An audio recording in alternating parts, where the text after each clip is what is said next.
What's up, everybody? Welcome to Unscripted Access, episode number 148. You're here with your host, Nick McCandless.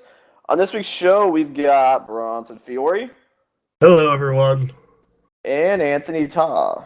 Good evening, or good morning, afternoon. There we go. Cover all aspects of the day. Good day. 148. That means we're almost to 150. And considering that we do this show usually weekly, sometimes we haven't done a weekly, which means we've been doing this show for over 3 years. I still remember the conversation where we were trying to figure out what to name this show. I still remember it clear as day because it took us way too long to figure out what to name this show. Coming up with names is not easy. Coming up with names is not easy because you need something that's easy to remember, catchy, and sorta makes sense. Sorta. It's been over 3 years because, like I said, we haven't done an episode every single week. And if we did one every single week, we'd be at 156, which we're not very far from. So it's been over 3 years. Crazy. Wait, when did we start this show? We started in May 2012. I remember that we started this show before. We started this show before Anthony and I were doing weekly videos. May 2012 was right before I graduated high school. Wait, I feel like it's sooner than that. I felt like it was January because episode 2 was never an audio file; it was a video file at CES. I don't think that was episode 2. I think that was like the idea to start it. I'm trying to pull up our backlog right now. Oh shit, that's right. I remember doing that video with Aaron and Brittany. Yeah, I remember. Was it PAX? It was PAX, it was right? PAX. It was PAX. It was April. Then it was April, or it was late March, early April. I remember that CES video. I remember that CES where you called Aaron and I when you were super plastered. I was not plastered. Dude, I was just drunk, okay? I was not plastered. I remember everything from that night. I could walk in a straight line. I wouldn't remember it. I keep remembering you telling Aaron and I you could walk in a straight line, and I was like, "That's nice, Nick." Oh god, that's what I remember. Oh, that was a fun trip. Yeah, that was a crazy night. Man! And then Brittany ended up. That was great. So Brittany, if you guys do not know, she used to be a member of the staff. She. So not only did she keep in mind, never mind, I'm not gonna say that part. But anyways, she had a ticket for like $40-something. She had won from the casino. She didn't even remember ever playing in the casino. She never cashed it. She woke up with a casino ticket for like $40. Keep in mind, she missed her flight. So she missed her flight, and rather than worrying about getting to the airport to get it changed, she worried about getting her $40 ticket cashed in at the casino. So yeah, that was pretty great. And pretty much the whole concept behind that idea was it was the last day after CES. And we're like stressed out. And like last night we're gonna have fun. We're actually enjoying Vegas. And we brought Torrance Davis is a good friend of mine. We brought John Shaw, and they had a good time filming us while we were intoxicated. So yeah, that was good times. Good times. Yeah, I do think the show started in March because PAX East is April, because I know that May was when we had the frog guest star on our show. I'm trying to find out, but it is having trouble loading on the computer, so I'm gonna try it on the phone. God, it's crazy how fast time moves. That was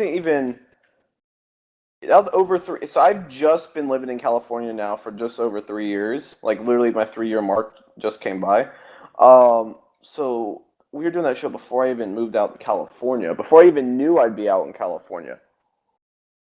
Crazy. A lot has happened over the past 3 years, that's for sure. Oh yeah, definitely. Things with the site have went really well.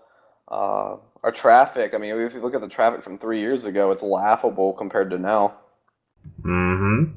I was actually checking our traffic last night, and it's like the past month we had 1 million. Freaking nuts. Yeah. Hope you guys enjoyed Dengeki Bunko. Yeah. And Until Dawn. Until Dawn just happened to happen. It just happens to be October. Yeah, like that was Weird not coincidence. planned. We weren't thinking that in late September. I've watched a couple episodes. It seems great so far. Oh yeah, I can definitely it see- stirs I up a lot of definitely interesting approve for the decisions. decision to make that a super mega awesome go playtime. Was, sure. Yeah, there was a lot of decisions in that game that were really interesting. Like, which is scarier? Well, apparently some people Yeah, have I very saw different. that episode, and you guys were arguing over it. I thought that was great. Venom or plagues? There you There go. was one of them that you guys argued about for like a good 10 minutes. I thought it was like the whole episode was arguing over one decision. It was pretty great. Well, yeah, it's like what's scarier, playing or crowds? And I'm like, Yeah, that was that kind of question is like it really depends what kind of person you are. Is how I feel how that question gets answered because. I understand that planes can be very scary, but at the same time, if you have a lot of social anxiety, crowds can be scary too. That's why I can kind of like see both. Crowds in video games, all I think about is Jason. I've thought about doing that game next. We've also thought about doing Catherine. Oh man, that's all I think about. Alcohol trivia. All right, so our first episode of Unscripted was March 28th, 2012. Wow. Yeah, that made sense because episode 2, there was never an audio file for episode 2. It was actually a video in a hotel room. I remember that. Let's see. I also remember when we did a video on like that was right after we did a video on like the Vita versus the 3DS and how like the Vita will totally be successful, right?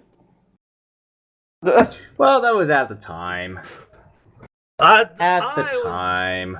was excited for the Vita, but like I saw that thing and I was just like, not sure how this a thing gaming is gonna console succeed. on the go. This will sell millions.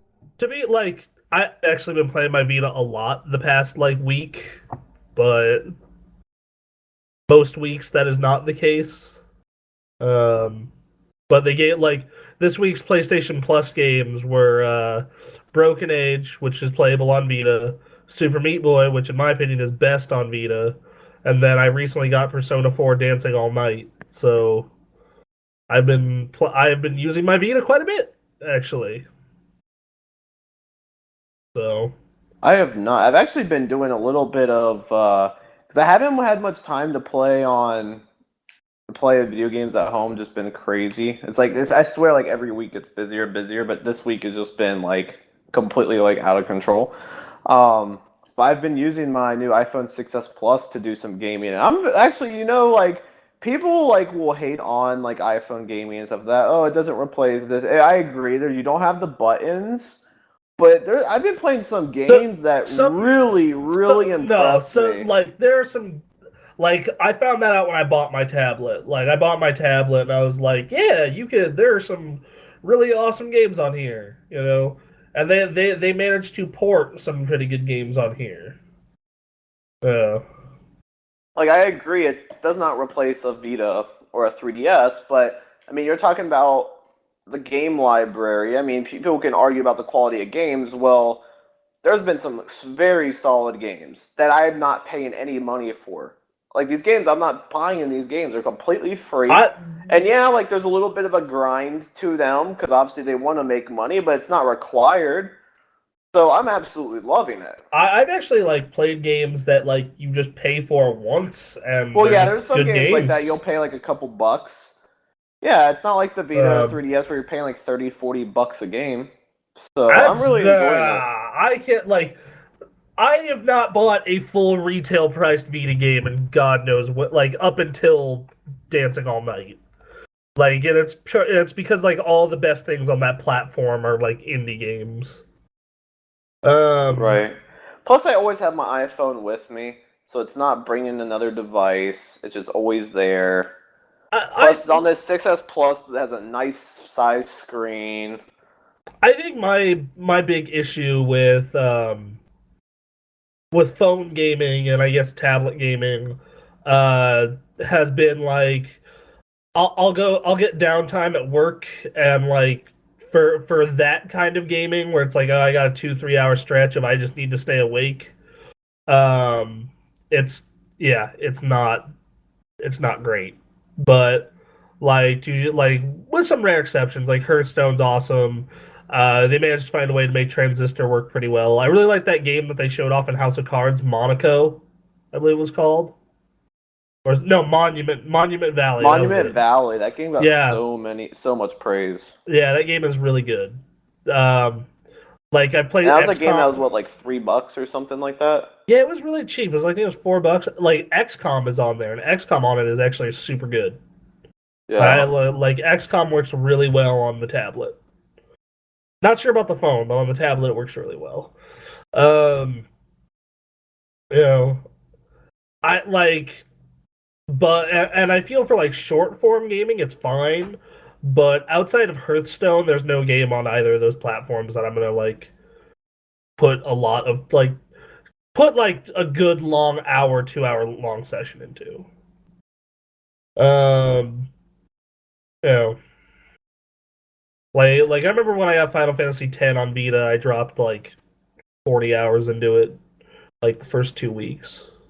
So I don't think I've done that with an app game other than Hearthstone. So Yeah. Well, all right. So let's move on to the news this week. Some pretty exciting news. SCE Bend, the team behind Siphon Filter, yes, the franchise that people have been waiting for years to come back. and Uncharted Golden Abyss. Yeah.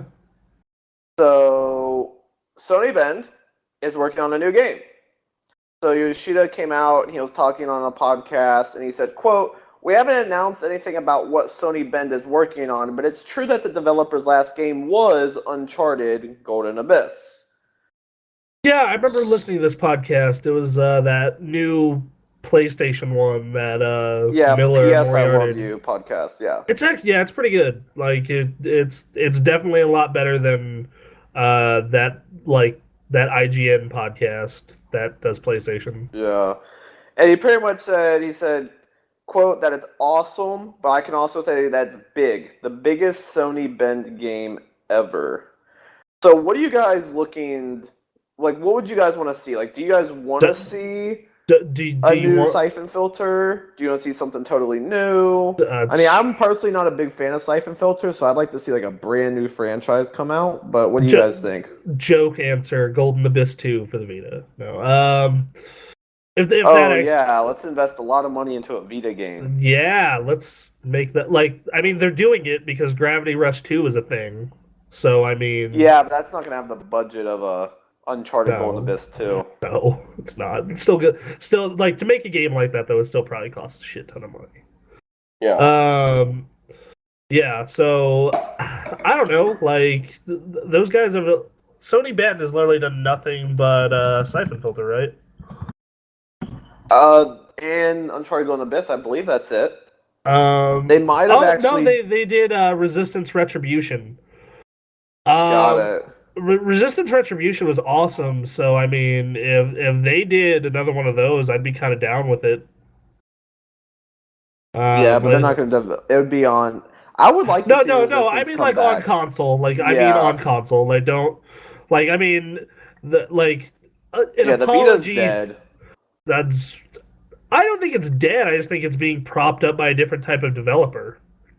Well, it's not going to get any big budgets. No, like not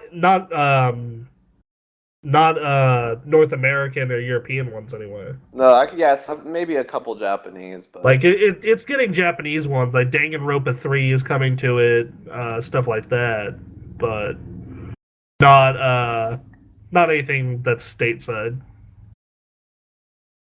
Right.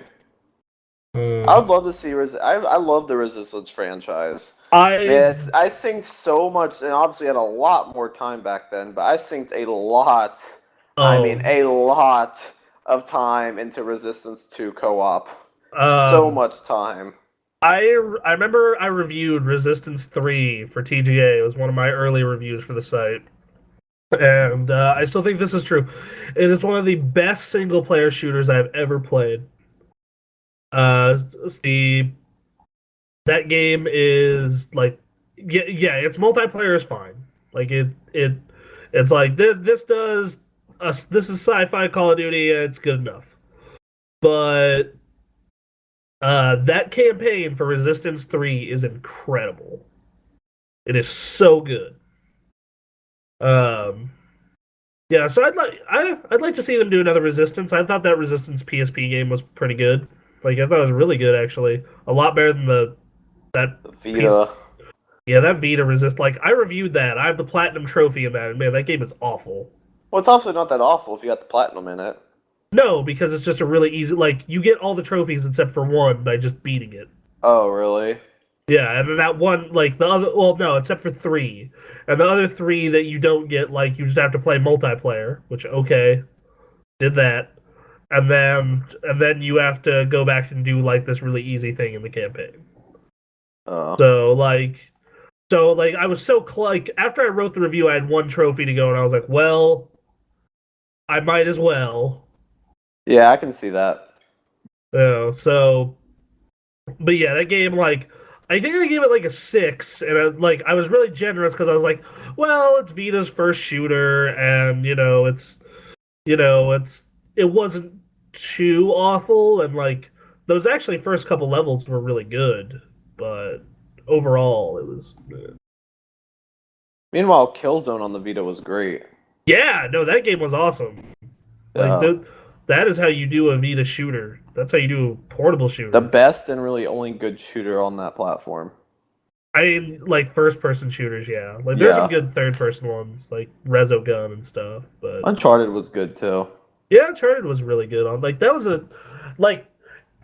That's what gave me hope for the platform was Uncharted Golden Abyss. There are tons of like. I know we shit all over the Vita constantly, but there are actually a lot of really good games for that platform. You just kind of need to look for them. Danganronpa, I gave a really positive review last year. I enjoyed Wipeout and Uncharted and Luminous, Little Big Planet. The Persona games are all super good. Like even this year, like Shovel Knight and Bastion were both awesome. It's just we're never gonna get those, I guess, triple A. Like you're never gonna get those AAA games on it again. Oh no, yeah. Like Tearaway. Definitely not. Tearaway was awesome. That was another great Vita game. Little Big Planet was great. I still say the best Little Big Planet is the Vita one, actually. Because you can do you can make levels with the touchscreen and whatnot, and it's easier to make stuff. The Maddens that came out on the Vita were awful. Yeah, they were so bad. They only did one. They only did 1 year of it. They only did one? They only did one. Oh, I thought they did 2 for some reason. But it was awful. The baseball games were sick. Like, well, yeah, because it's Sony, yeah. But like, The show's always great. I was so disappointed by Madden on that platform. Oh, it's so bad. Like it was really awful. God. Yeah, like I said, I don't think that people who own Vitas, like the 12 million or so out there, buy a lot of games for it. Like Sony's even said, like, yeah, for whatever reason, the 12 million of you that bought this buy a ton of games for this thing. But and I think that's largely because like on the outside looking in, it's not that like you don't think you would use it that much, but like once you have one, you generally enjoy the platform. Like I like a lot of things about the Vita. It feels good to hold. The screen's great. Like it feels like a quality piece of tech, and the games on it kind of fit. But anyway, Sony. Did you ever play Siphon Filter? Like the originals? Yeah. Yeah, I thought they were okay. Yeah, I was never a big fan of Siphon Filter. I really like that Resistance Retribution game though. So I mean, yeah, Retribution was pretty good. So their last 2 games were Golden Abyss and Retribution. So I mean, yeah. How about you, Anthony? Have you played any of the Siphon Filters? I don't. I have never heard of that franchise before today. Really? Yeah. Wow, it used to be a big Well, franchise to be for honest, I didn't PlayStation. really get into PlayStation until maybe about 2009 or 2010, around there. So yeah, I missed out a lot. Got it. That Wow, I you feel that was missed out kind on of. a lot. I feel that was kind of one of their B tier franchises, also. Yeah, I mean, it's not God of War by any means, but Yeah, it's not like this shit isn't Metal Gear or Final Fantasy. right. Um. Anyway, Cool. So moving along to the next news story, a game that I am very, very excited about: Horizon Zero Dawn. This game, that game looks so good at E3. It friend of looks mine, like I know so people good. who are just straight up buying PS4s for that game. So Oh, it looks so good. I don't know what else I can say. It just looks that freaking good. So the news is, this is kind of interesting. Sony Computer Entertainment Europe, because it's being developed by Guerrilla Games, so they're based in Europe. Sony Computer Entertainment Europe is now seeking licensees for its upcoming new video game brand, Horizon Zero Dawn. So essentially, they are looking to brand the game in a number of categories, including toys, collectibles, apparel, accessories, publishing, and stationery. Blah, blah, blah, blah, blah. Horizon Zero Dawn presents an incredible licensing opportunity, says David Evans, the licensing manager for Sony Computer Entertainment Europe. I don't know. The game seems great, but I don't know about necessarily investing a lot of money into merchandise before the game even comes out. Yeah, can we see if this game is like a legit, like really good game that sells well before we whore it out for T-shirts and whatnot? So. Exactly, because if they start licensing it out, they're gonna invest. They'll have a lot of money involved, and it's like, okay, no one knows about this game except for gamers, and they're not gonna sell a lot of merchandise. Versus waiting, oh, this game's become a huge success. It's the next Witcher or whatever. Then it seems like a better idea to start like looking down those type of avenues. So I thought this was kind of odd. It's good to be ambitious, but at the same time, I don't know. I think you're kind of better off seeing how the game does first, because the game could be a huge bust for all we know. I hope it's not, because the game looks amazing. Guerrilla Games hasn't really put out a bad game. But shit happens. Oh yeah. So, thoughts, Anthony? I also have not heard Horizon Zero Dawn before today. Yeah. Really? The You game that was mean the announced at Sony's E3 press conference? Well, The girl with the wait. red Oh hair? wait. Was it like that whole thing where that giant civilization, where it was like, yeah, that civilization used to exist, and now Yes, we're fighting giant yes. mech dinosaurs? Yeah, Yes. I'm actually really Yeah. stoked for that game. I remember now. Here. It looks so amazing. The first It's time been I a saw while, her, guys. I was like, it reminded me of Nariko from Heavenly Sword, which I would love for them to come out with a sequel for that game. Just But saying. never to add that to the list of fantasies with a bunch of other games that I enjoy. Heavenly Sword was really short, but it was amazing. It was a really good game. It was a really good God of War clone, like a really good one. Did you ever play Heavenly Sword, Anthony? I heard a lot about it, but I have never played it. Oh man, When did this come out? It came out like it was like one of 07. the It was- first good PlayStation 3 exclusives. There was yeah. like See, in nothing that case, I out. didn't get around to, because I didn't get my PS3 until like 2010, like late 2010.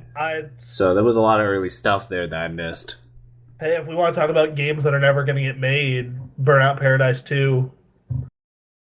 Let's talk about that. I think that will get made, just not because during E3 a couple years ago, unfortunately it would be EA, which they could completely ruin that game. But EA did come out and say that they're working on a game with like all different types of vehicles and stuff like that. So that's what they could have been talking about, but who knows? For all we know, it could be the next Need for Speed. That's probably what it was. Great. Awesome. Yeah, Burnout Paradise. That's So I good. only have 2 platinums, and that is one of them.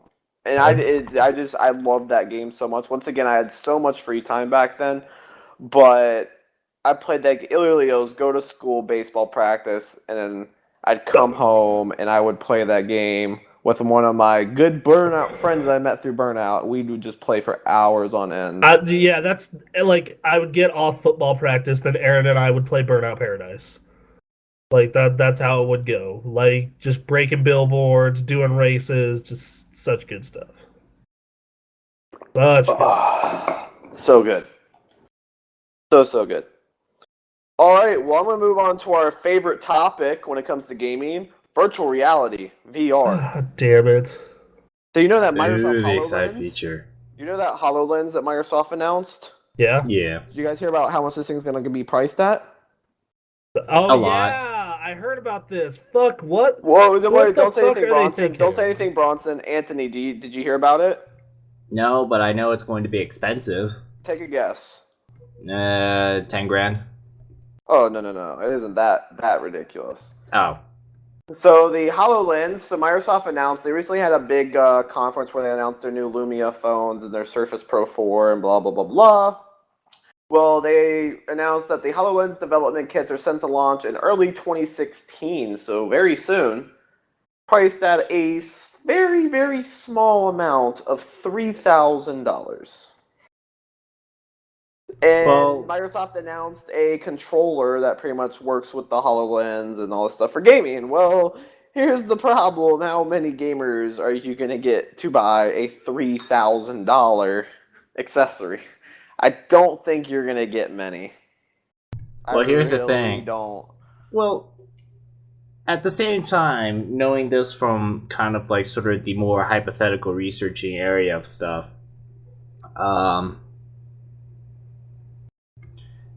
new tech will be expensive. That's just how it is. New tech will be expensive and no one will buy it. And everyone will say, oh, well, it isn't worth it. Well, I'd say at least give it a few years.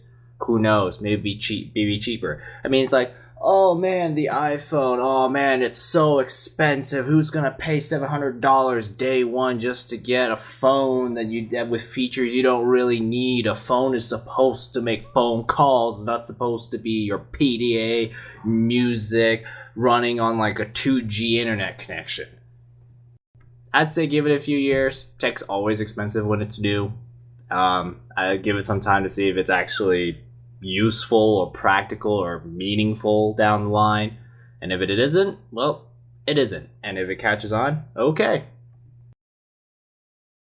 Yeah, $3,000 is a lot, but you could say that for just about any new tech that ever came out. That's kind of how I look at it. As far as getting people onto HoloLens, yeah, it's going to be a little hard. That game controller, yeah, I agree. It's like, I know Minecraft's a big deal, but that's probably because Microsoft owns it. I'm pretty sure they're going to find some way to shove the Halo brand into HoloLens, because Halo is now its own giant thing and more than just a series of games now. So I'm sure they'll find some way to pitch in Halo to get HoloLens off the ground. As far as convincing, like, maybe video providers to use it, I don't know. Well, getting the game developers to commit to investing in something that is going to be priced at $3,000, that's my concern. Like, yeah, maybe 3 or 4 years from now, maybe it's more reasonable. But what happened with the iPhone was a little bit different, because with the iPhone, they ended up releasing a price cut for the iPhone like 3 months after the phone was out, like a drastic, and they ended up refunding people who bought it initially to prevent them from getting pissed off, which made it more reasonable. And then carriers have this whole like 2-year subsidy, so it was a little bit different than walking into the store with $3,000 and saying, "Oh yeah, $3,000, I'm gonna buy the HoloLens." So, yeah, yeah, it's new tech. New tech, highly experimental, I think, at this point still. Yeah. I feel like the people who will be most interested in this tech would be a lot of, like, researchers and kind of like higher theoretical Right, and for people. that, it's a good value. For that, it's a good value. Like freaking, you'll be surprised the kind of stuff that they dream up in those research departments at universities. Because like I remember when the Oculus Rift was still something that people talked about. They took the college campus and they modeled it through Oculus Rift, and as a technical showcase and as a technical piece of new technology, it is very cool when that kind of stuff happens. So I feel like that's where HoloLens is right now. It's not. I don't feel like it's really for the practical user quite yet. It's just kind of more like experimental device you can purchase and try out if you have the means and the skills to make stuff for it. Right. What are your thoughts, Bronson? It looked really cool at E3, but at those kind of prices, like, there's no way you can get this out to the consumer right now. Like, that's basically it. Yeah, I agree. I mean, no game developers want to invest a lot of money because not many gamers are gonna be spending $3,000 for an accessory. It's just not gonna happen. So I mean, this brings up the whole like what Sony has. I mean, it's not called Morpheus; it's just called PlayStation VR now. But obviously, they're not gonna be pricing that $3,000. My guess, they're probably gonna price it at like $250, $300. That'll be my guess. Which I can see. I mean, obviously, you're not going to have a huge market, but keep in mind when the Kinect first came out, it came out $150, and people were buying it. So I could see a PlayStation VR selling for like $250. Yes, it's expensive, but I can see people buying it for that price if it offers the content. So, but yeah, just this VR thing. I mean, whether we like it or not, it is the future. It's just what it is. Well, if the VR, one day we'll look at it and be like, VR is amazing. Well, but it's just not where it needs to be right now. Thing about VR is that unlike stuff like HD TVs and color, you don't need like a special device on your head to make it work. Right. Well, you mean AR, not VR. Well, yeah, HoloLens is AR, and then there's... Yeah, because VR is basically an entire thing strapped to your head, and your entire field of vision is covered up by screens. Whereas AR is kind of more like you're supplementing reality with like bits of tech seen through like Google Glasses or whatever it is. Right. I don't know. I kind of feel like for something to really work out, it has to like not be some extra peripheral you have to wear. Because unlike color and like with HD, you can see HD, but you don't need like special implants in your eyes to see HD. Right. Technically, Anthony, you and I do need something similar to that. They're called glasses. Yes, but for us, that's because we've got vision problems. But it's like if we need more on top, we lost the genetic lottery. astigmatism really sucks. I'll put it that way. So even if I went and got expensive LASIK surgery, I still would have a vision problem because my eyeballs are not exactly round. It sucks.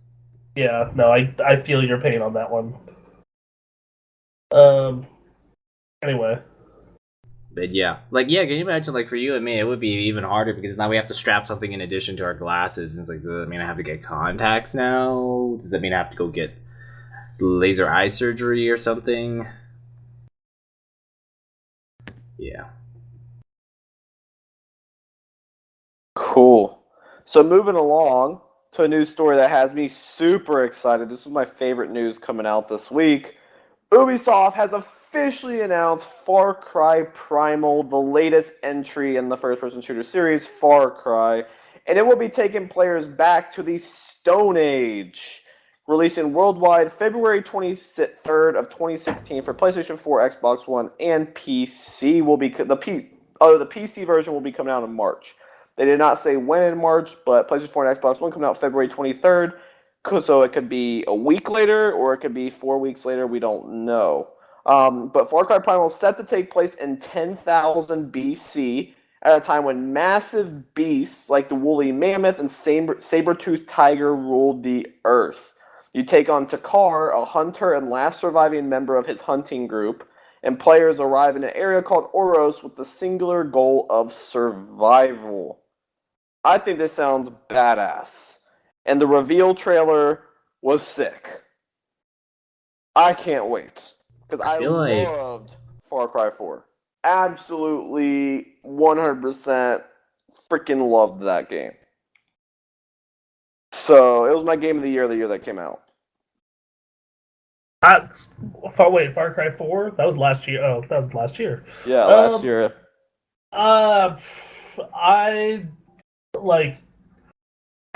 Those Far Cry games kind of fell under the umbrella of this was cool.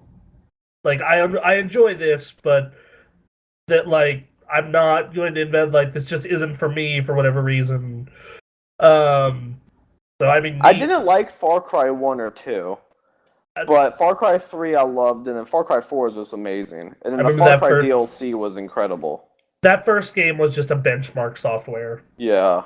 That's all that first game was. Yeah, because Far Cry was originally a PC exclusive. Yeah, alright, cool. I'm down for some more Far Cry. Who wants to go kill a mammoth? Or saber-toothed tiger. I think the fact they picked that time period is pretty awesome. So sick, right? It's man, I don't know if there are any games that have done that. This is the first one I know of. I applaud them for that. Something different, which is hard to find different in video games nowadays. Back to the Stone Age. It's weird because those games have always had guns. You can't have guns. That's what's gonna be weird for me. Is it's always had guns. So, obviously there's gonna be bow and arrows, but what the hell? How that it's gonna be interesting. Time travel. That's how.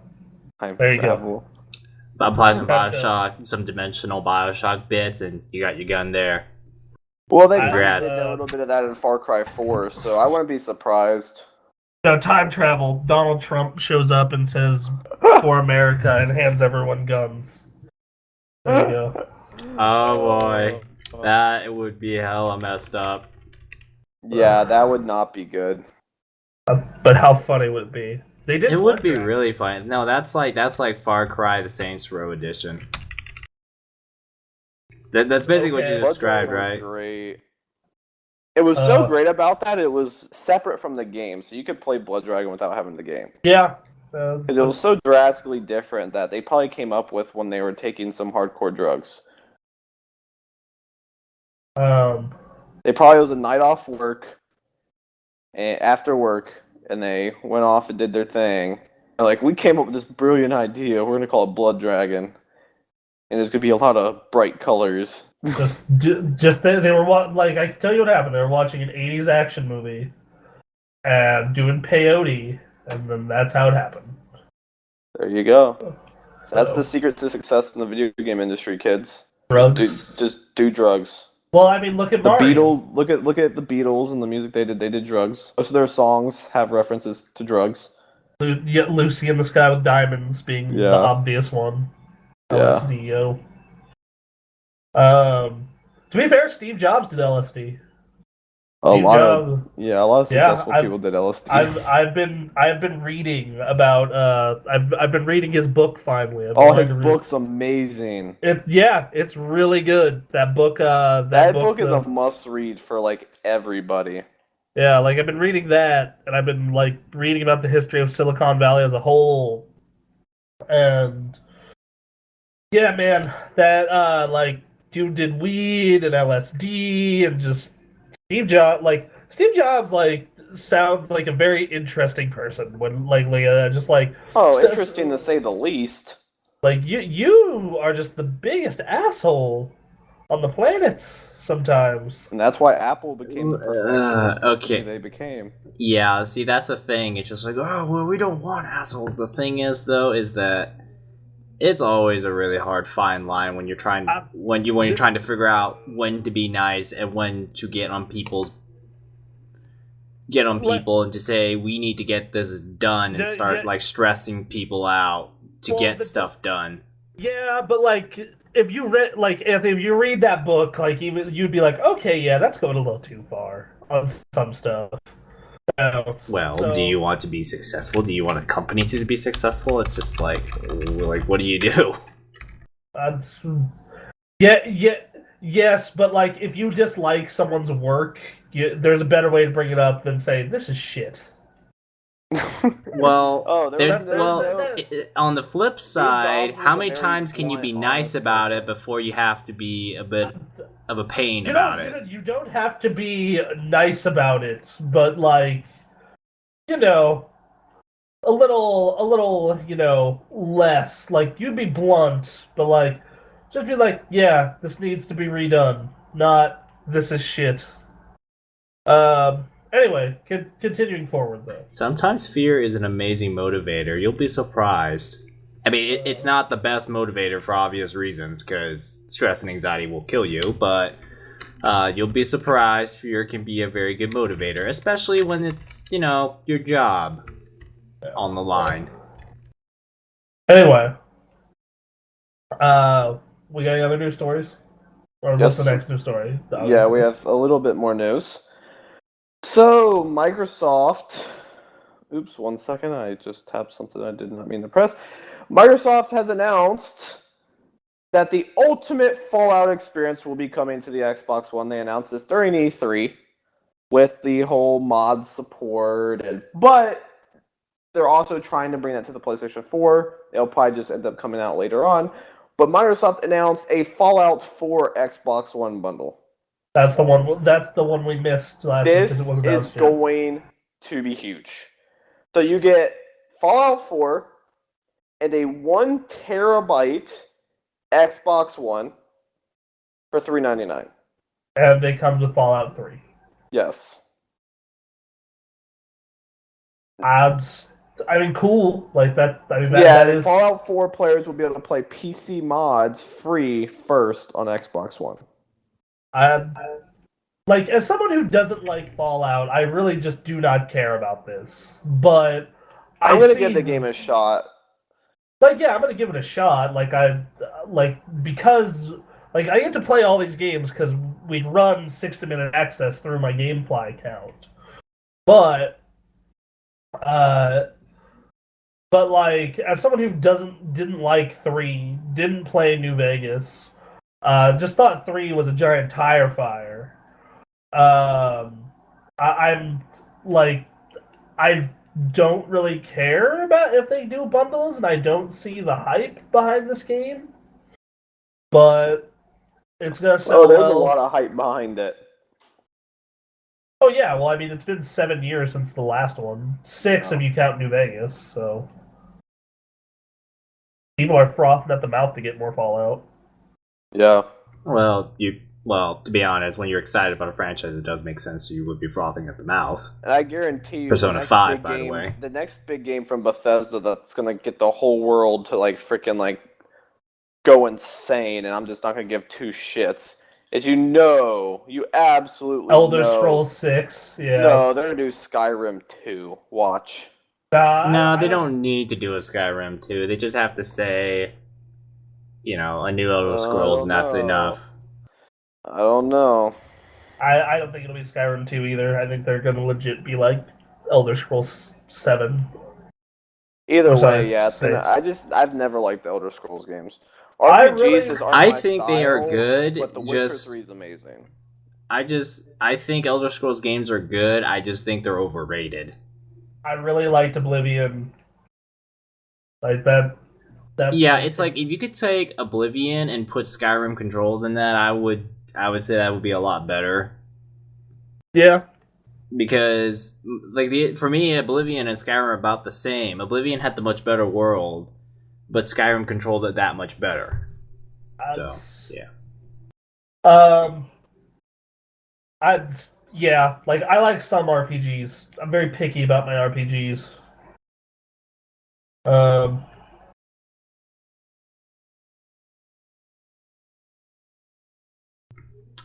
I mean, Yeah, this is going to if be like big for them. Like, I think this is the third. This will be the. Like, I think this will be the third most popular console bundle this holiday behind. I was actually just thinking that because it was like Sony has Destiny and Star Wars. Star Wars. Star Star Wars. Wars. And the Uncharted collection. Yes. Star Wars. That's the one that Anthony kept going back to, and that I am with him at. Like, it's just like Star Wars. Yeah. Like Fallout is huge, but Star Wars. Wars. There's Star Wars merchandise and there's a Star Wars movie coming out. There is dude. Star Wars is everywhere right now. Goddamn grocery stores. Goddamn, like, just Star Wars is just everywhere. So the fact that Sony has that bundle is huge for them. Well, they have Disney money now. Yeah, Disney money now. I mean, well, like Disney, like you gotta think of like in the case of Disney, it's like there's Disney, so we definitely know what Disney has, but they also own Marvel and Star Wars. Mm-hmm. Wow. And the Muppets, I believe.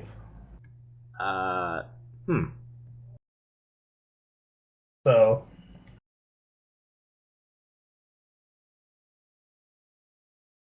Cool. So that concludes my news for the week. Bronson, Anthony, you guys have anything? Rumored PS4 price cut.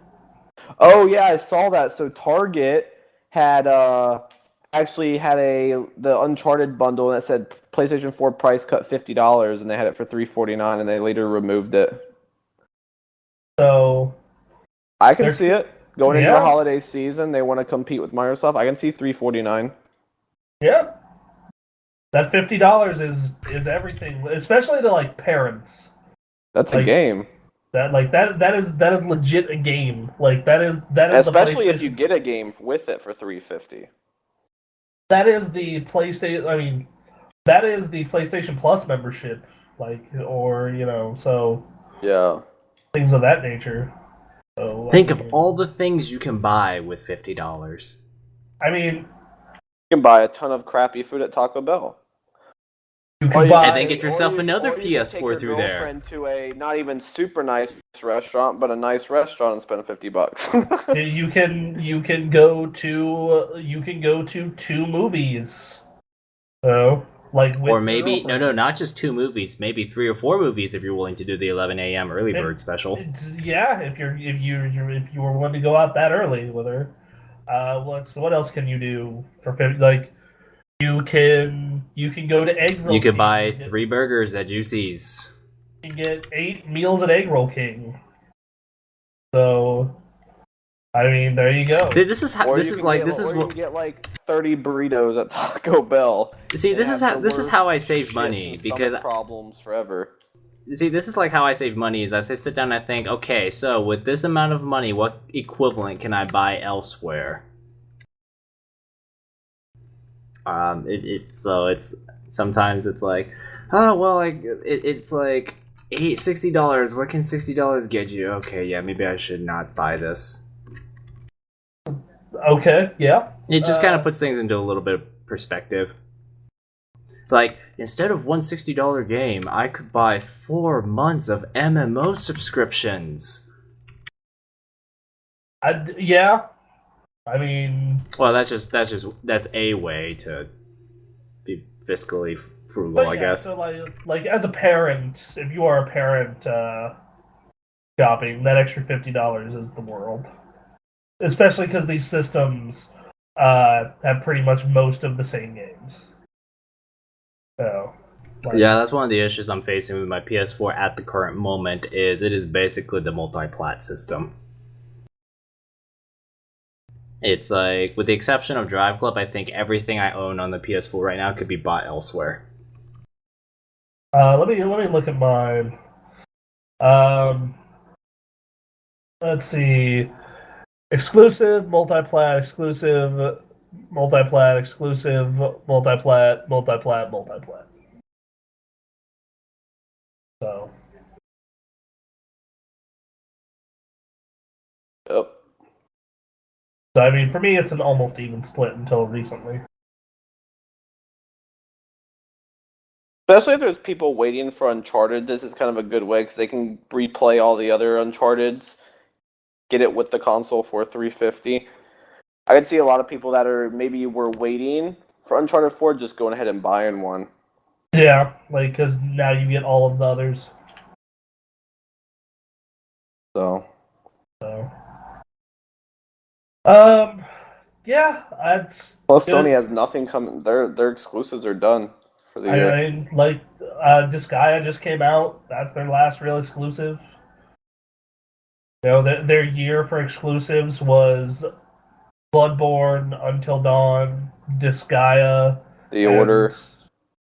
I was talking about good games, but sure. Okay. Game is you know, great. I don't know what you guys are talking about. You are the only one who thinks this. You are an island Game with was this game. so good. Fucking plot, just so poorly written. Game was great. You guys are just haters. Plays like the original Gears of War. So it plays like crap because that game. I think you guys played a different game. That's okay. This is that game like so, Nick. I can see your side on a lot of games. That one is not one of them. But yeah, so it's like Bloodborne. It's like Bloodborne, Until Dawn, Disgaea, and you know, which that's not the worst lineup in the world I've ever heard. To be fair, like compare that to the Xbox One, which their exclusive lineup, which I am not counting games that are also on PC. Like you can only play this on Xbox. It's like Halo, Forza. That's it. Halo, Forza. Isn't Tomb Raider coming out on PC later though? It's coming out on 360 same day though. Oh, okay. Yeah, so that game's gonna run like shit and look like shit on the 360. I can't believe they're still putting it out. Wow. We still support our systems. I mean, like, there is someone out there who is still on their 360 and is happy about that. Like, I don't know who, but someone.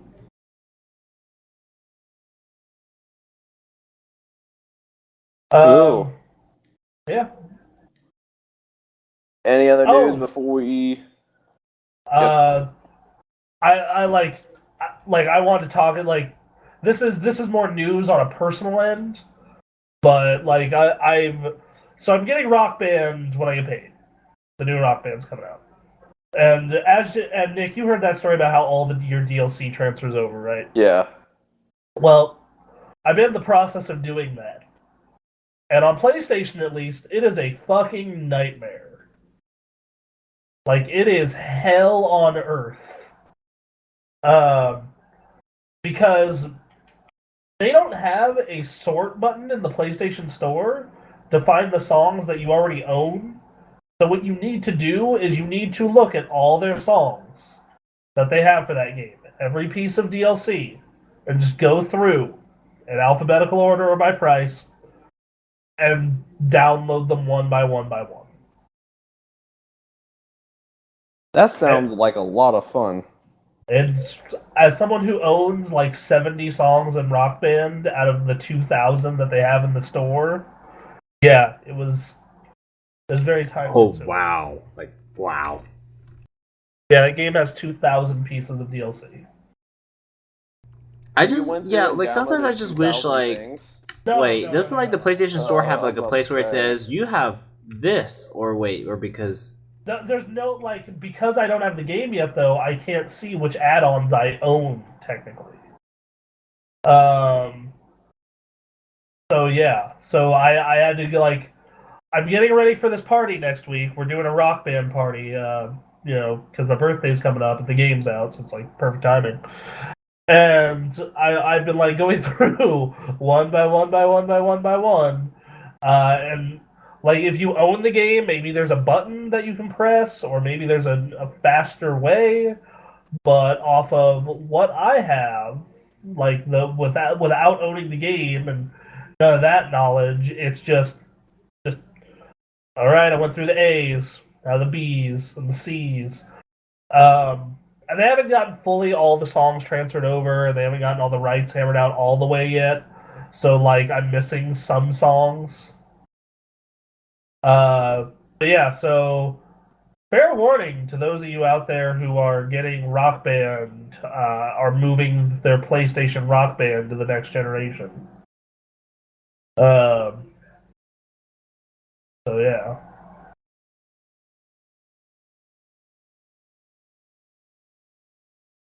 Cool. Also, the Star Wars Battlefront beta is going on right now, and I think it opens up tomorrow, Thursday. So it'll be open when you guys listen to this. So be sure to give it a shot. Played it at E3. That game was fun. It's really nice. It definitely feels like the movies in a very good way. I am very much looking forward to that game. Problem is, I still have 2 other games that I really want to play that I haven't touched yet. So. I have Metal Gear that needs to be finished. I haven't even touched Metal Gear, and I haven't touched Batman yet either.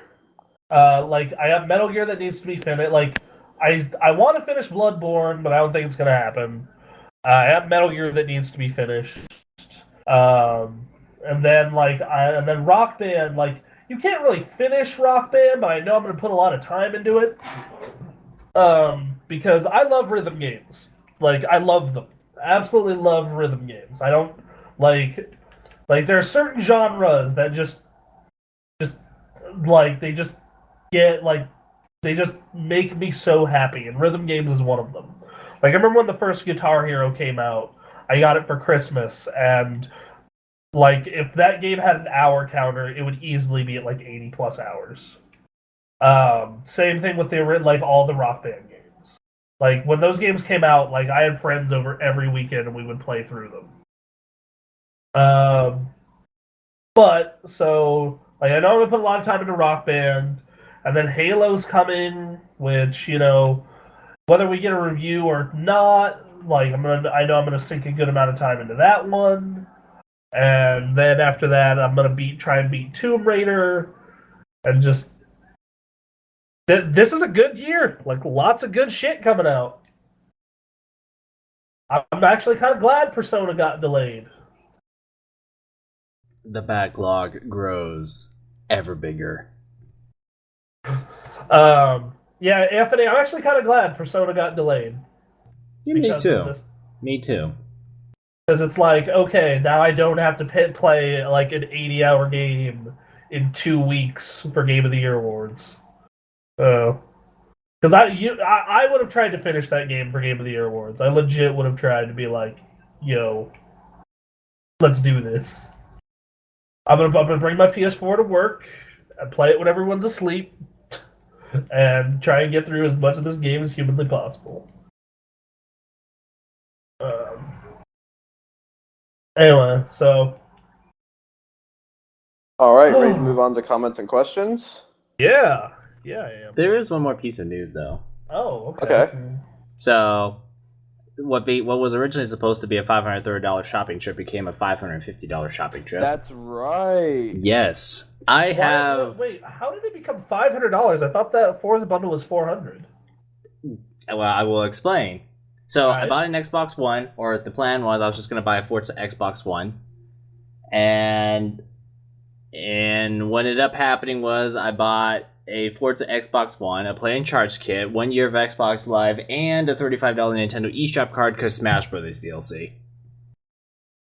I'm saying it right now, that $35 eShop card, you should have just pre-ordered Halo 5 because we're all going to be playing that. Well, I'm going to get it anyways. Yeah, yes. True. Nick, you're getting Halo 5 day one, right? Yes.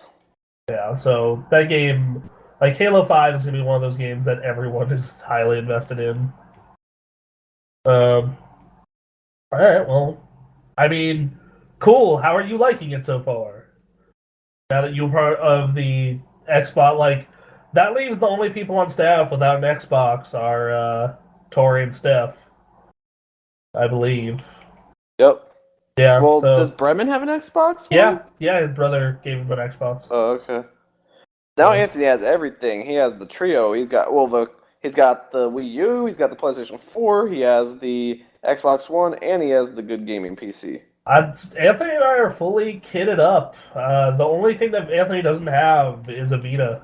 And a good smartphone. John and I have everything.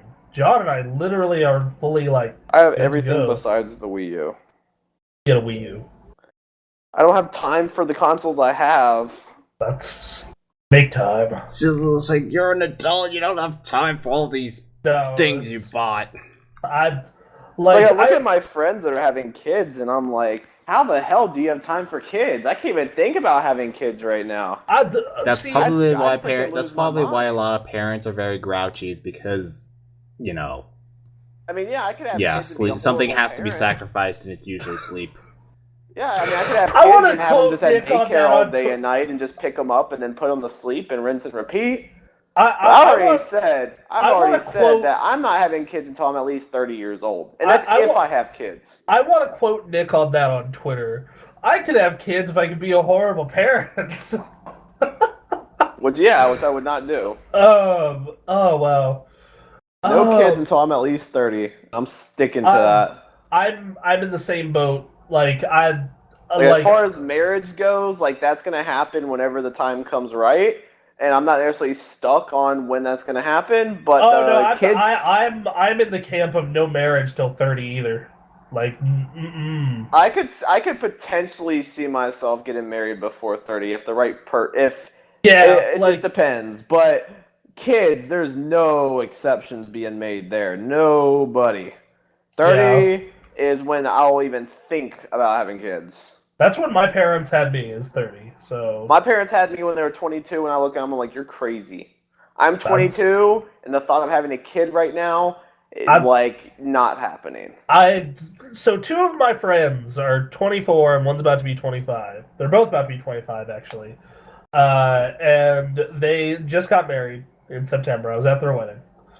And then they're talking about having a kid already. I'm like, what are you doing? Why? Why would you do this? No, stop it. That's crazy. I don't understand it. They're expensive. They take away your time. No, I don't think people realize how expensive kids are. No. Kid just. They smell. It took you a minute, but okay. Great. I could just picturing Bronson's little kid running around. You laugh now, but that guy's gonna tackle you pretty darn hard because football. Oh God.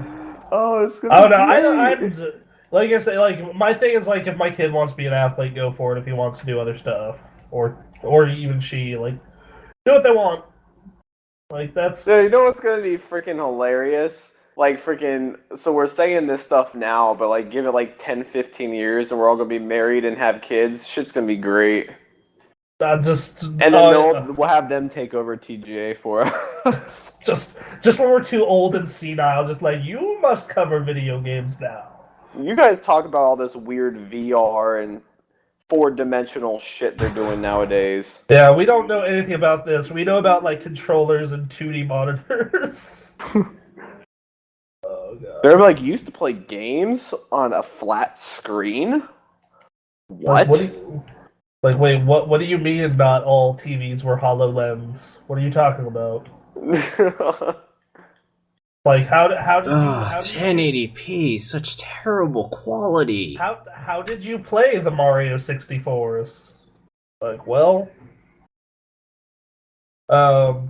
not gonna go out of my way to just expose my kid to those old games. I feel as though that either they will see me playing them and get interested, or they will find another way to won't see those if they want to. I have, if they really want to get into the old games, cool, but I am not going to force the issue. Um. Oh god. Yeah, I can kind of see that because, like, for someone like me, like for me, it's like, can I get into a Super Nintendo game? Oh, I can. No. I totally can. Like for me, I can't. It's like for me, there's just like I started on the N64, and that is about most cases as far back as I'm willing to go, with rare exceptions like Chrono Trigger.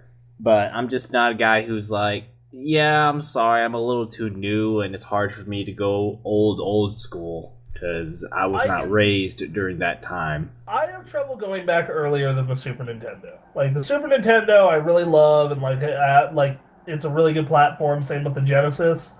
But like pre-Super Nintendo is where I'm just like, ugh, this is rough. So yeah.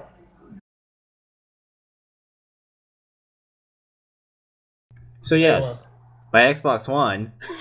How's Forza 6? I still haven't bought it yet. I need to buy it. If you like Forza, you will like Forza. Yeah, I 6. figured. But anyway, so I bought my Xbox One with Xbox Live, a playing charge kit because I don't want to deal with AA batteries, and Nintendo eShop card. And okay, so that was a really expensive shopping trip. The thing the thing that really bothered me is that when I grabbed the Xbox One, I was still kind of looking around to see if there's anything else I wanted to buy. This sales dude came up to me, and he was kind of being a little creepy about it. And he was just like, "Hi, can I help you with anything today? Oh yeah, we have a cash register over here if you want to skip the line." I'm like, "All right, I'll think about it," because this guy seems pretty insistent that I use the cash register in the back to avoid the line, even though the store wasn't really that crowded.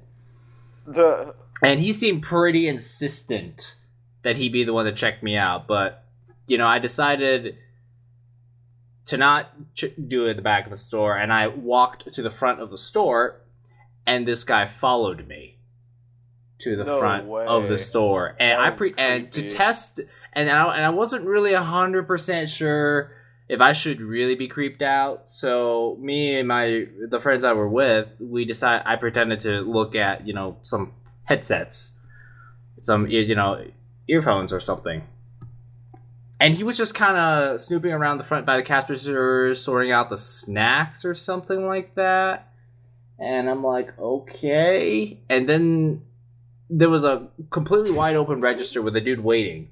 And I turned around, and right when I walked there, the same dude that was kind of creeping on me was like, "I can check you out right here." And that was when I knew, I was like, okay, I don't know if it's because this guy, there's a sales commission or something like that. I don't know if I'm a high-value target because I'm holding... Best Buy. Yeah, I don't know if I am a high value target just because I hold an Xbox One in my hand, in my arms or whatever.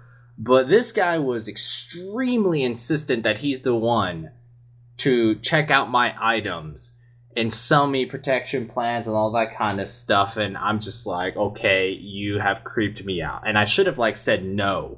I'm like, no, I'll just go to this cash register. Thank you. Okay, I should have done that, but man. To me, it was just really uncomfortable. I would dare say he basically stalked me to the front of the store just because I had an Xbox One. So that was my purchasing experience. So that was fun. Yeah, that's the reason why I order almost anything I possibly can online, because normally the people at Best Buy aren't that creepy. It's just that one guy. It's just that one guy was just really, really Yeah, he was on a whole nother level. Yeah. So, and I'm pretty sure I'm not exaggerating because you followed me to the front of the store. But anyways, getting my Xbox One. First impressions. It needs its own power brick, and it's huge. Yeah. This thing is ridiculous. Like a VCR player. Yeah, oh man, freaking this thing is VCR sized, and the thing that blows my mind is well, it looks like one of my game consoles on my desk is going to have to sit on the shelf until I play it, so I decided my PS4 is going to have to sit on the shelf until I need it. Because it was the easiest one to plug in if I use it. Because it's power plug, HDMI, optical out, done. I'm ready to use my PS4. Whereas the Xbox One and Wii U both have power bricks. So, and the Wii U has and other extra weird stuff with it. Yes, the gamepad. So I decided the PS4 was the one that's going to sit in the shelf, even though that just felt wrong. My issue with my current setup is my TV only has 2 HDMI ports, and I have 4 consoles that use HDMI. So I'm having to do the switch between them. So I'm really like that's the number one thing I'm like looking forward to a new television next year is yeah, great, new picture quality, that's awesome, but 4 HDMI ports. Hell yes. That would be fantastic. Yeah, see, for me, I only have one HDMI port in my monitor, so I basically just unplug the back of the consoles and just share that one cable amongst all my systems. Yeah, but it's not a big hassle because I'm at my desk. You're on a desk. Like, I'm in a traditional setup, so for me, it's super fucking annoying. Yeah, my TV has 4 HDMI, and I use 3 of them. I have my PlayStation 4, my Xbox One, and then I have my PC. I think Sony Bravia's come standard with 4 ports. Like the one I'm getting is like I've already picked it out as 4, and it's Xbox One, PS3, PS4, and Wii U, and then I hook them. If I ever get my 360 back, I'll hook it up via component. Though if they make it so all the games I want are backwards compatible, then I won't have to really worry about that even. Right. So yeah. So what did I think of the Xbox One first impressions? Who was the team behind this interface? The 5 folks. Well, thankfully they've already announced their remember with the Xbox 360, their new user experience. Yes, okay, I'm aware. Yeah, I looked it up, and I know there's a new preview program members are already in it. Yeah. Okay, I am aware there's a new interface going, but still, at its current state, who came up with this? Who came up with this? Because I sit here and I think to myself, why is everything except the TV bits its own separate app?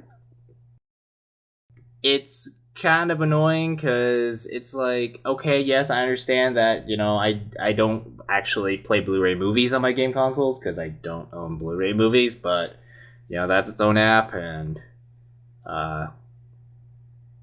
Twitch is its own... From the fine folks who brought you Kinect. I'm guessing it's like what happened is they were trying to figure out how to make the snap feature work, and that's the only way they could do it is by making everything its own application. I guess. It still kind of boggles. It kind of I just look at it and I'm like, okay, that's I don't know. It's everything is its own app, everything is its own download, and I'm just like, everything except the TV features. Like, obviously, the TV bit, yep, it's all built in. Other things, convoluted to navigate. Yeah, it's pretty convoluted to navigate. Oh, no. This is exactly why when John asked me, should I get the Kinect? I'm like, yes, you should. Well, I don't think the Kinect is 100% necessary, because do I really want to pay pay an extra $100 just to have the luxury of making the menus 2% easier? I mean, I know they're going to redesign the interface, but basically I just looked and I'm like, this just reminds me a lot about why I don't like Windows 8. But they just made it a game console version, which makes it worse. Windows 8 was actually okay, you just had to get used to a few things, but this Xbox One, yeah, it's slow. It's slow. It eats up my hard drive space like crazy. Once everything was formatted and that kind of stuff before I even put a game in, I only had maybe 780 or 750 gigabytes left out of the 1 terabyte drive. So that was a little shocking. Slow. Yeah. Updates? Yeah. And then there was the Forza download, which 45 gigabytes, that was big. Things I do like about my Xbox One, though, I think the color is absolutely fantastic. The blue is oh man, this is a special console color that isn't like all the other console colors I have, which is black or white. So I love the shade of blue they got, but don't like the tin can speaker. Also love that it is really quiet when I play games on it. With the PS4, it gets loud when I play like Metal Gear or Drive Club, but then I play Forza on this. It's like because like part of the reason they made it huge is because of that.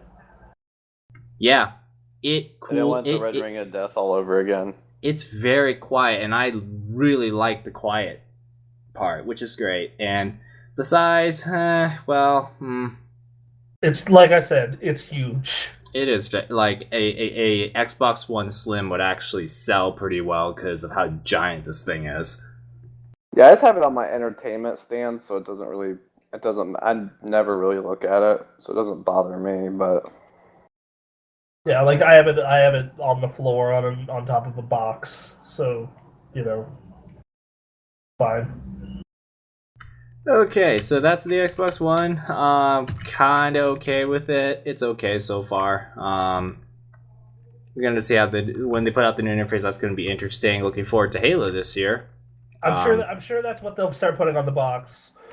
It's okay, Xbox One. It's okay so far. Anthony Tom. It's okay. Nah, they would rather. It's okay so far.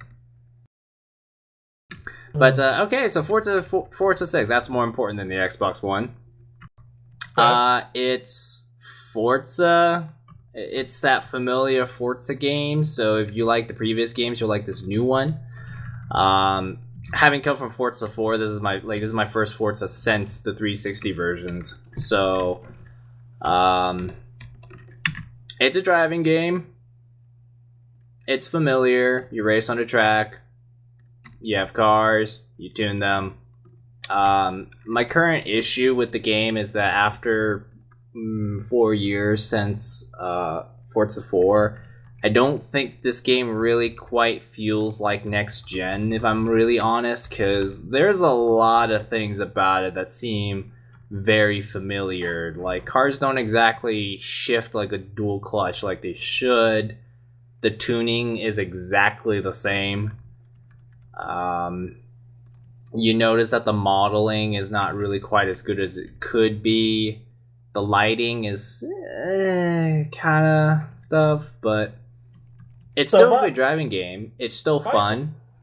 My question is, I haven't played Forza since Forza 4. Like, I rented 5 and rented Horizon 2, but like, haven't sat down and got into one since 4. I'm in the mood for a driving game. Like, I'm in the mood for a good driving game. Is this the one to pick up? I think it is a good driving game. Yes. Yeah. When was the last time you got a Forza? Like motorsport? It was 4. It was 4. It was Forza 4. This is probably not the biggest leap, if I'm honest. Yeah. Like I said, my one of my main issues with this game so far is that it doesn't exactly quite feel next gen. Well, what can you get Horizon 2 for? At this point, it's still I think Horizon 2 is more like your kind of game, Bronson, just because it's like you can toy around Horizon a lot 2 more. Is so amazing. You could Forza, like Motorsport is like the more serious game, whereas Horizon's like we're just gonna have you drift because why not? Let's just drive across the cornfield in a Lamborghini because who cares? Like that kind of stuff in Horizon 2 is like, yeah, you know what? That is definitely something that feels kind of, good. It feels good. It feels kind of new. Whereas like Motorsport, it's like, yeah, you're still driving around the track with, an updated car list and a prettier game and all that stuff. Okay, I will look into. Maybe you should rent Forza first and see what happens because, like I kind of feel like the gap between 3 and 4 and the gap between 4 and 6 is about the same as far as like gameplay goes. Because I really liked Forza 4 and Forza 3. So the thing with driving games is like I can't play them too close together because for me it's like I'm gonna get burnt out, but. Like, if I wait a long time in between them and come to a good one, like, I get really, really into it. Like, Forza 4, I had, like, most things unlocked. So. I do have to say, though, okay, so, things I really like about Forza 6 so far. Launching cars and burnouts are now awesome. I can't tell you how awesome it is to launch a Ford Mustang now in this game. It feels so good because it used to be in the 360 games when you launched it, it was just tire spin, not much smoke, and you're barely going forward. Whereas in this game, it feels more lifelike, where you get a good, satisfying tire squeal, but you're also you're launching forward. It feels great, and I love it. Like, burnouts in this game are so nice. It makes me so happy. Other things that I love, plow understeer. I used to complain all the frickin' time how the games have issues with, every car kind of drives about the same, and they like to plow off the road. They actually kind of fixed that, but cars still sort of drive the same. So what they did instead is that instead of cars plowing off the road, what they do is the back end of the car gets pretty skittish and it slides around, so you might randomly spin out a few times. It's like, really? Does the car really drive like this? But I have to say that the driving is more fun than Forza 4 now, and that is also good. Car list. I feel like they're getting a little. I don't know what to think about the car list, because in the 360 games, you had ridiculous variety. You had SUVs.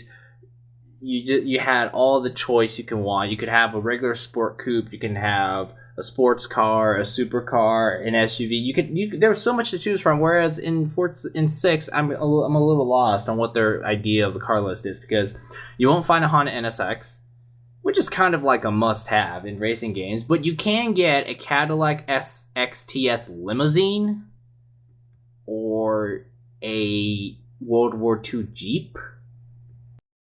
I mean, I understand that you put a Cadillac Escalade in the game, and that's actually the first car I bought, which is, yeah.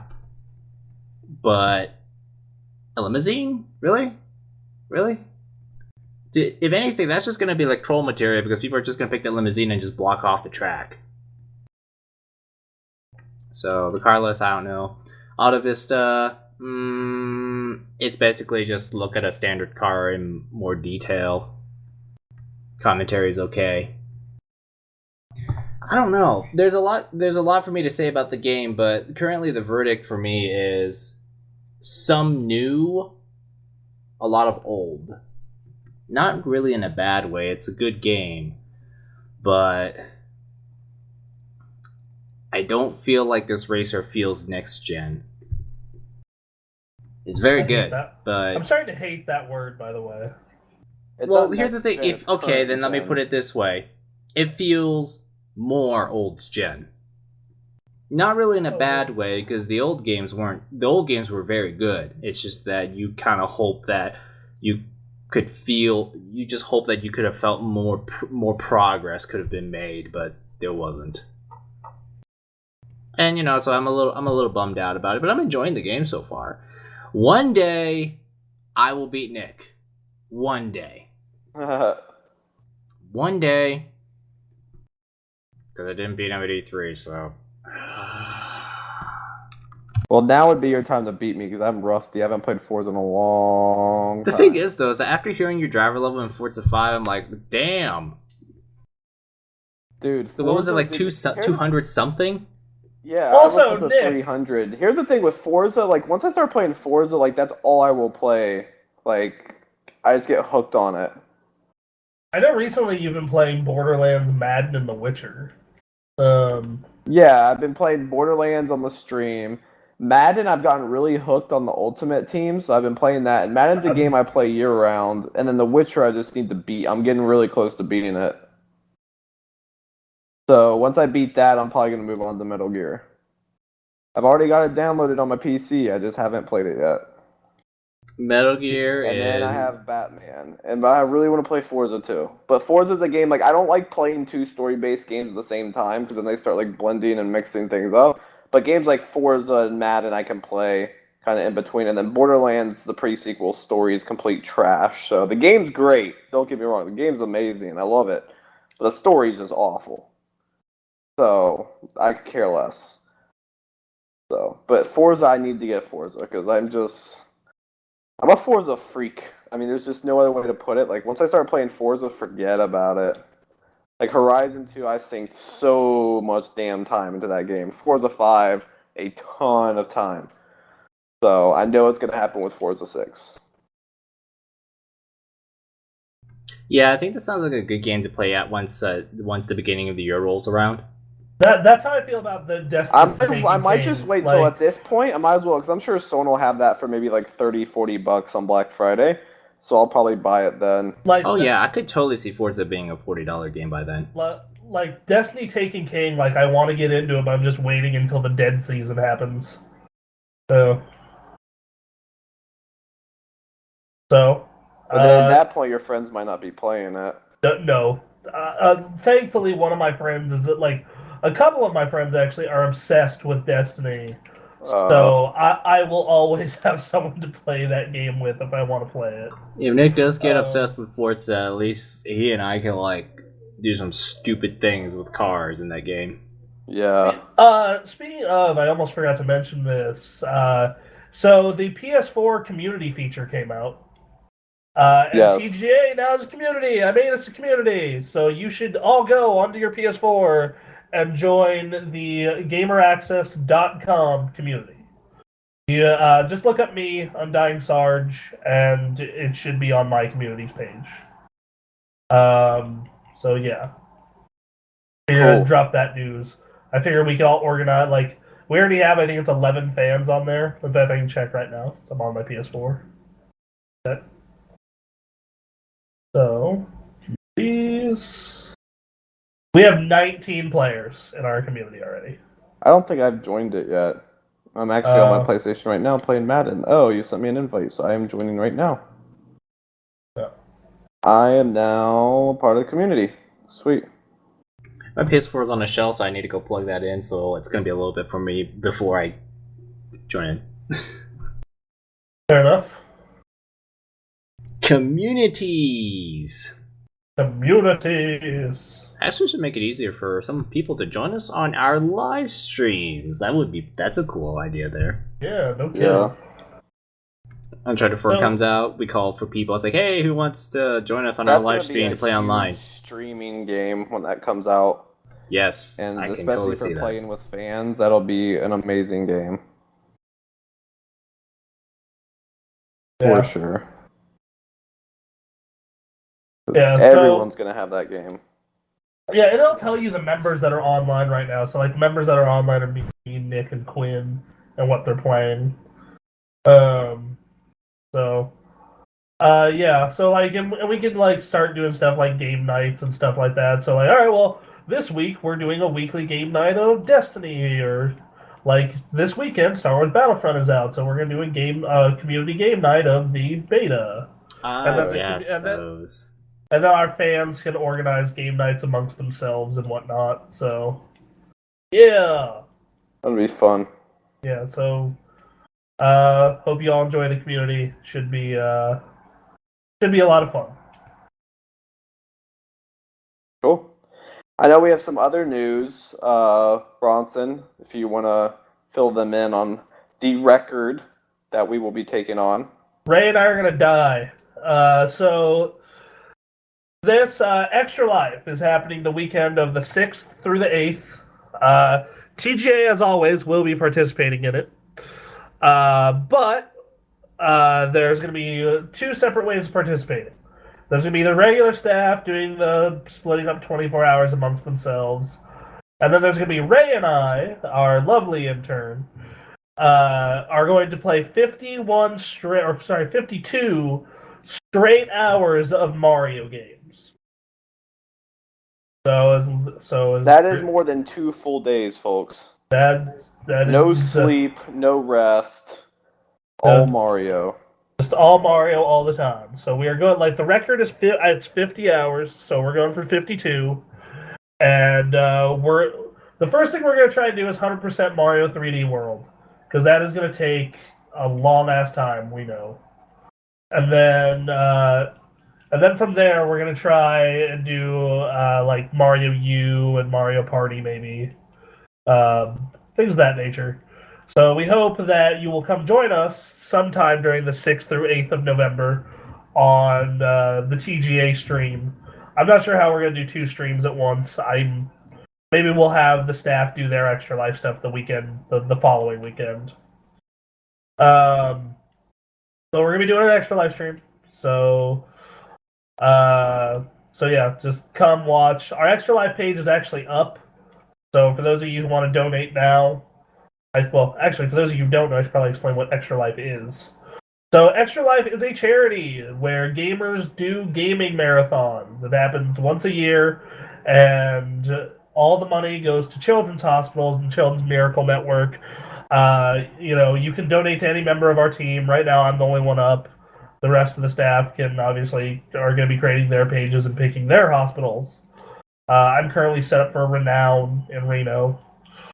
So yeah, go donate. Go on Extra Life. Go look up the Gamer Access and donate. All the money goes to sick kids, and we're playing 52 straight hours of Mario. So I mean,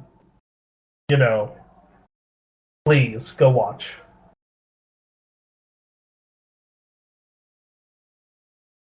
Cool. Should be fun and exciting. Yep. Anthony gets to help us with the majority of this. Majority? Whoa. What do you mean by majority? Whoa. What do you mean by majority? 52 hours too, Anthony. What do you mean by majority? Does that mean I'm being there for 48 hours out of the 52? Someone has to be there to help, check equipment and whatnot, so... Well, I mean... Wait, am I camping out at your guys' place now? When did this happen? When did I agree to this? You don't have to camp out, but, when you are available... I thought the plan was that I come by, every few hours or something like that. I mean, when you are available, we would preferably have you there so that the live stream doesn't catch fire. But, like I said, we'll have people rotating in to keep us company and bring us coffee and stuff. I'm gonna pull out 100 in cash and just be this is the caffeine money. Purchased by the ounce. Yeah. So yeah, I'm looking forward to that though. Anyway, comments, questions, or do we have any other news? I think we're good to go in comments and questions. First comment is from a Mr. TUY2. I will never buy an Xbox One after Microsoft screwed me so hard on the 360. Sony for the win! I wonder what Microsoft... Xbox One's been pretty good. Yeah, I haven't had any issues with mine. And also, I don't know, I can't, get Both mad consoles are worth getting. Yeah, I mean, I don't know, depending on what you're into, you might just want to get one, because there's a lot of crossover. I mean, look at how many games are on both. Most of the ones that people want to play. I'm actually curious as to exactly what Microsoft did. Because there's a lot of things that they could have done, like Red Rings... The Kinect presentation, Kinect itself. I'm saying it's Red Don Matrick. Don Matrick is just a thing that they did. I mean, well, really, it just could be something as simple as he decided to tell everybody to mock everybody who said that they don't have good internet, and decides to use the submarine example to mock everyone. But we have an offline system. I think he knew. You have to think that he knew he was gone in a month, so he was saying whatever the fuck. He was trying to burn things down as quickly as possible. Yeah, he was just well, the thing is, you kind of have to be careful because that's going to kind of bite into your future business career, because they will know you said stuff like that, and it's do we really want a guy like this representing our company? I don't think Zynga cares. That considering that's the company he went to go manage, I don't think they care. He went from EA Sports to Microsoft to Zynga, so I mean. Okay, yeah. But yeah, there's multiple reasons how that could have Yeah, there's a lot of things that Microsoft has done that piss people off. Like on the 360, the Kinect was a controversial point. I had 9 360s. 7 Yeah, of which red were rings, charging Xbox Live to use services like Netflix. That was another thing they did. Getting rid of Netflix parties. I will never forgive them for that. I don't gosh. think that's as big of as a deal as you make it out to be. That's something I would never. Yeah, I'm trying to watch some on Netflix, so let me see these avatars throwing popcorn at each other. Yeah, brilliant idea.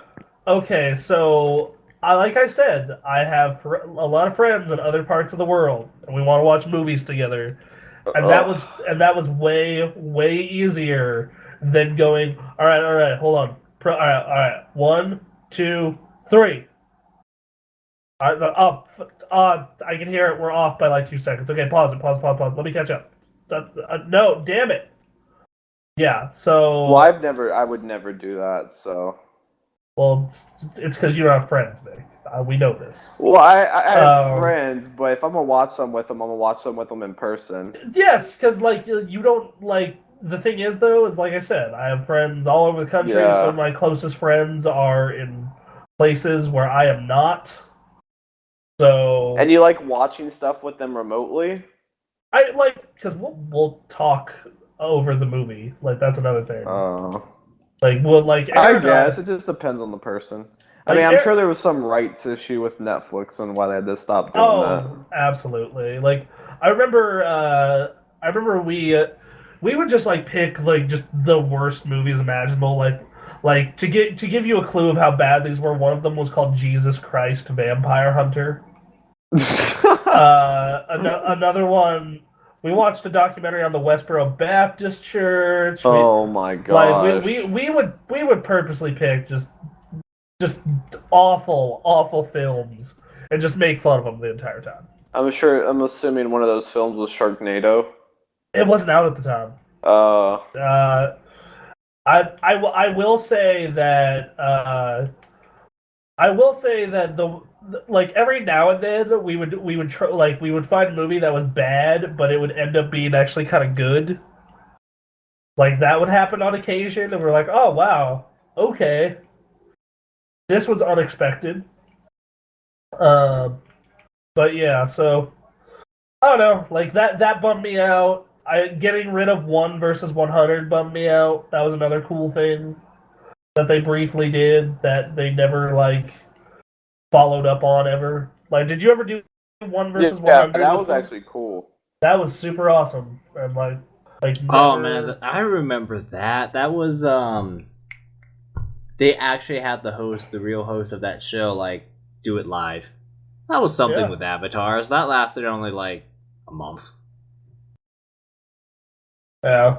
And I actually remember one guy in our party actually did become a part of the 100, so that was quite shocking. Then we had a guy who became part of the 1, which was also weird. Oh man, that was a good times. That was a cool idea. It's a real bummer they never followed up on that. What's another one? Like, what else did they do that was irritating? Like, yeah, broken Xboxes, those suck. Putting Netflix and other apps behind a paywall equally suck. Internet Explorer only available through Xbox Live Gold. Really? That was just funny. That was just like really a console internet browser. Sure. Just okay, sure, dude. Whatever floats your boat, I guess.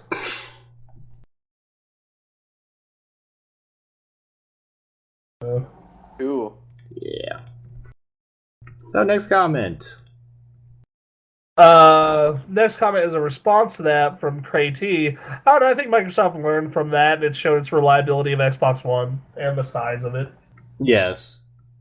This thing runs really quiet, but it must have like one of the biggest heat sinks ever for a chip of that size. Yeah, like what you said, it's pretty much like a VCR player. It's huge. Oh my goodness. But it's better to be big and be reliable than overheating and having a disaster like the Red Ring of Death. Yeah. Yes. Yeah, they learned. They learned from their $1 billion blown on that. So So there's actually a really good interview on IGN where they like interviewed Phil Spencer. God, who is he? He's Peter Moore and Robbie Bach, like people from different points in Xbox's lifespan about like different things with Xbox. Yeah, I encourage people to check that out if you want some context into the decision-making process over at Microsoft. I'm sure I'm gonna have to check that out. Yeah, I'll shoot you a link. I'll send you the link. It's like an hour long. Like it is super long, but it's super interesting too. So yeah. Cool. And that's it for comments. That is it. Alrighty then. Yes, please follow us on Facebook.com by looking up thegameraccess.com. Follow us on the Twitter at thegameraccess. Follow us on twitch.tv/thegameraccess. And on there you will find a donation page in which you can donate to fun things like capture cards, equipment, review, if we can't get a hold of a copy of a game for a review, things like that. We're appreciative of all of it. And then we have our Extra Life, which just look us up on the Extra Life homepage. Or like on Extra Life. You can go on their homepage and search the Gamer Access to find our team. And we preferably have you donate to that because it goes all the sick kids. So please do that. Thank you, everyone. Thank you guys for listening to another episode of Unscripted Access. We will be back next week with another episode. Thank you all for listening. We are out. Bye. Peace. We love you.